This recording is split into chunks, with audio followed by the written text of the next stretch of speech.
Video 2, Class A pre-trip inspection, audio only. This is going to be the very brief version where all I'm doing is listing your steps in order, but without all the details like I included in video 1. So once you have all the details understood from video 1, you're going to start to simplify everything into just steps, what order you'll be doing things. And again, video 1 is what you're going to refer to for all the details in case you have any questions about the steps. So I'm just going to run through the steps in order. So let's get started with, after you sign in with the inspector, he's going to tell you to begin when you're ready. First thing, enter cab. That always means 3 points of contact. Secure the cab. Now, exit the cab. Check and call out that your chocks are present and secured to your drive tires. Next, call out and check for hazards, obstructions, and leaks. Call out that there weren't any if there weren't any. Now return to the cab, enter it, and call out all of your main safety equipment. Your ABC rated fire extinguisher, your 3 red reflective triangles, and your spare electrical fuses, circuit breakers. Call those out. After that, call out that you're going to perform a safe start on the vehicle. Perform a safe start. Again, the details are in the first video of what a safe start always means. Once you've started the vehicle, begin your in-cab. Start with all your glass, your windows, then your mirrors. Next, move on to your lights. So you're going to check low beams, high beams, left, right directional, 4-way flashers. Then check the controls and your settings for the wiper and washer unit. So once you've checked that, now move on to your steering wheel. Call out the condition of the steering wheel. Then move on to your electric horn, since there's no air horn in the particular vehicle that you are going to be testing on, Sean. So just memorize to test your electric horn. Next, move on to your seat belt.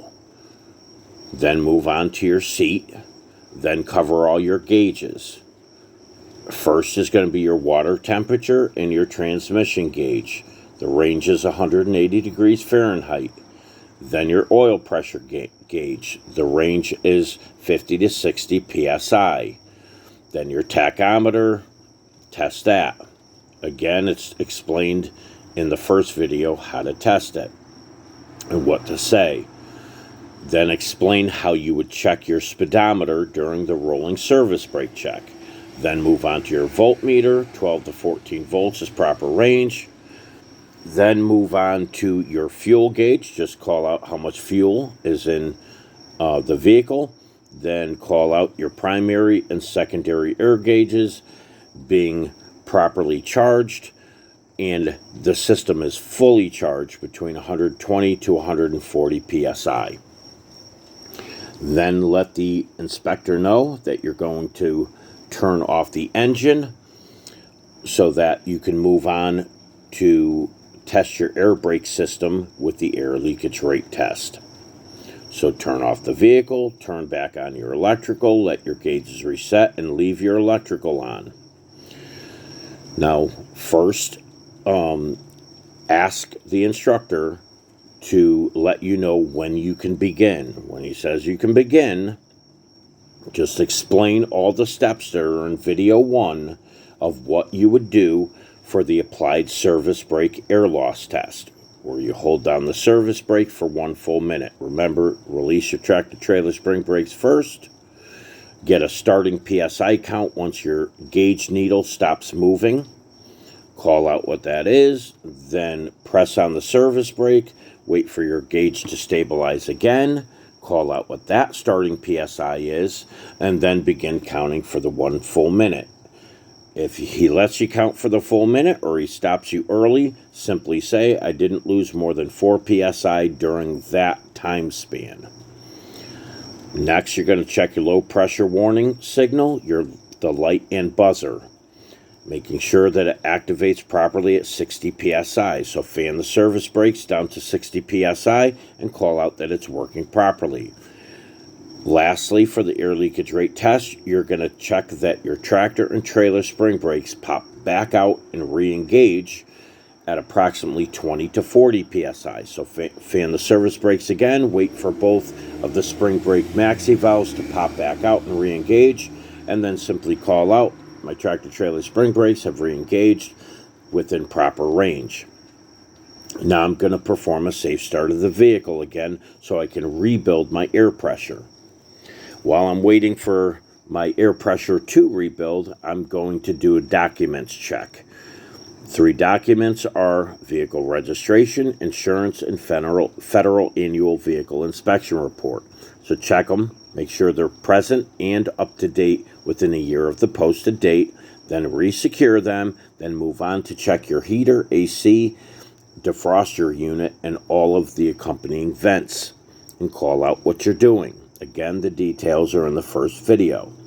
Once you're done checking your heater, AC, defroster unit, and all the accompanying vents, check that your air system is fully charged by then. If it's not, apply slight pressure to the accelerator, hold it at about 1,000 RPMs to increase the air production rate within the air compressor so that you can charge your air system faster, because you need a fully charged air system for the next series of brake tests that you want to do. But once your air system is fully charged, you secure the cab again. You should already know what that means. Brakes are out and engaged, vehicles in proper gear, engines off, and the key is out of the ignition.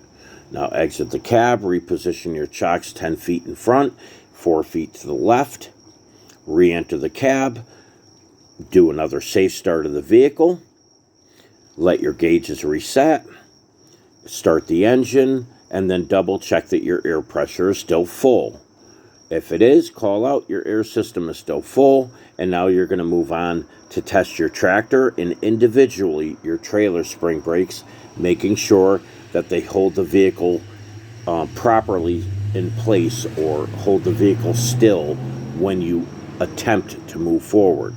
So when you do the actual tug test for your tractor and individually your trailer spring brakes, just call out everything that you're doing as was described in the first video. Test by pulling against your trailer brakes first. So release your tractor brakes, shift to drive first, then release your tractor brakes, then put a little bit of pressure on the accelerator, and as soon as you feel the vehicle shake because it's trying to move forward but it can't, that's when you take your foot off the fuel pedal and just call out, my trailer spring brakes are working properly. Now pull back out your tractor spring brakes and push in your trailer spring brakes, and now test by trying to pull against your tractor spring brakes. Same method, a little bit of pressure to the accelerator while the vehicle's still in drive. Keep it in drive the whole time. Vehicle shouldn't move if it's holding properly, and just call out, my tractor spring brakes are working properly. Now the last thing you're going to do is call out, now I'm going to disengage both tractor and trailer spring brakes, transfer my braking power over to my service brake. So release both brake valves and immediately put your foot on the service brake so the vehicle doesn't roll forward. And then just call out, I'm going to perform a rolling service brake check where I pull forward about 10 feet at about 5 miles per hour. I'll be checking that my speedometer works properly while I'm moving forward. And I'm going to make sure the vehicle doesn't veer to the left or the right, and that when I apply the service brake, that it stops the vehicle properly and safely. Now, simply take your foot off the service brake, add a little pressure to the accelerator, pull forward about 5 miles per hour. You could just roll forward too until you reach your chock markers. Apply the service brake properly and safely where you're not jamming on it, but you're not going too light on it either. You want to test that it works properly. And then just call out, my service brake is working properly. The vehicle didn't veer to the left or the right. And I noticed my speedometer was working properly too while I was moving forward. Then simply call out. That's going to complete the in-cab inspection. So I'm going to re-engage my tractor and trailer spring brakes, set my brakes again, shift to neutral, and turn off the engine.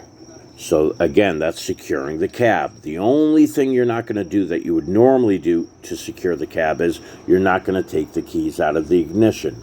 So just tell them I'm going to secure the cab. Both brakes are out and engaged. Vehicle's in proper gear. Engine's off.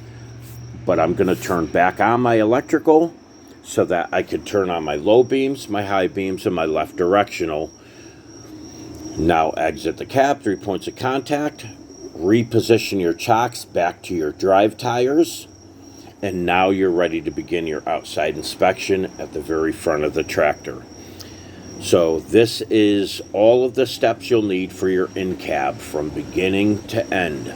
If you, again, need more specific details about each step, just refer to the first video that I posted right before this one, and use the timestamps under the option when it shows you for YouTube to show you the transcript. Look at the transcript and you can see everything typed there, written word for word of what's being said in the pre-trip for the in-cab. And use the timestamps too to jump to the sections you need. Good luck, Sean, and anyone else hearing this who is studying for their Class A pre-trip. If you have any questions, leave a comment below. Good luck.